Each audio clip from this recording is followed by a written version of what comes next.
ഇന്ന് നമ്മുടെ ഗ്രൂപ്പിൽ വന്ന ഒരു മാലയുടെ കേന്ദ്രപ്രകാരം എന്റെ കഴുത്തിൽ കിടന്ന ഒരു മാല ഞാൻ ചെക്ക് ചെയ്യുണ്ടായി. ഇത് ചെമ്മണ്ണൂരിൽ നിന്ന് എടുത്താണ്. ഇതിപ്പോ എടുത്തിട്ട് ഇപ്പോൾ 1.5 വർഷമായി. ഇപ്പൊ കല്യാണത്തിന് വേണ്ടി എടുത്തത്. അവിടെയും ഇതിനകത്തില് ഒരു ചെറിയൊരു ഇതൊക്കെ ഉണ്ട്. ചെമ്മണ്ണൂരിന്റെ സാധനമൊക്കെ അടിച്ചിട്ടുണ്ട്. ഇതിനകത്തില് ഞങ്ങൾ ചെക്ക് ചെയ്തതില് 2 കണ്ണി മാത്രമേ ഉള്ളൂ. 2 കണ്ണി കണ്ടോ, 2 കണ്ണിയാണ് ഇതിനകത്തില് ഞങ്ങൾക്ക് സാധനം കിട്ടിയത്. ബാക്കി ഒരു കുഴപ്പമില്ല. മാഗ്നറ്റ് ചെക്ക് ചെയ്തപ്പോൾ പക്ഷെ എല്ലാ അടുത്ത വേറൊരു മാല ചെക്ക് ഞങ്ങൾ അതിന്റെ കൂട്ടത്തിൽ തന്നെ ഇപ്പുറത്ത് നമ്മളെ മൂകാംബികളിൽ നിന്നും എടുത്ത വേറൊരു മാലയോടെ ഞങ്ങൾ ചെക്ക് ചെയ്തു. പക്ഷേ ഒരു കുഴപ്പമില്ല, അതിനൊന്നും ഒരു പ്രശ്നവുമില്ല. നല്ല അടിപൊളിയായിട്ട് തന്നെ സാധനമുണ്ട്. അപ്പൊ ഇതിനകത്തില് എല്ലാം ഒന്നും സ്വർണത്തിന്റെ മയം ആണെന്ന് പറയാൻ പറ്റത്തില്ല.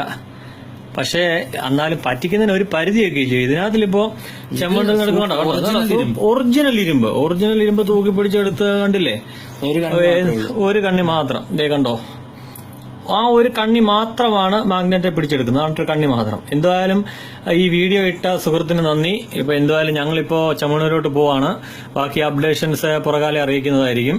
എന്തായാലും ചെമ്മണ്ണൂരിന്റെ അതിന്റെ ഒരു ലേബല് ഇതിലുണ്ട്. ഇതിന്റെ ഒരു ലേബല് ചെമ്മണ്ണൂരിന്റെ ഇതിൽ അടിച്ചിട്ടുണ്ട്. പക്ഷെ ഇതിൽ ചെമ്മണ്ണൂരിന്റെ ലേബല് കാണാൻ പറ്റത്തില്ല. എങ്കിലും ചെമ്മണ്ണൂരിൽ നിന്നാണ് ഞങ്ങൾ ഇവിടുത്തെ വെച്ച് നോക്കി, ലെൻസ് വെച്ച് നോക്കി, കാണാൻ പറ്റത്തില്ല. എങ്കിലും ഈ വീഡിയോ ഇട്ട സുഹൃത്തിന് വളരെയധികം നന്ദി. Thank you. വീഡിയോ റെക്കോർഡ് ചെയ്യുന്നത് അഫ്സൽ ആൻഡ് ജോമാൻ.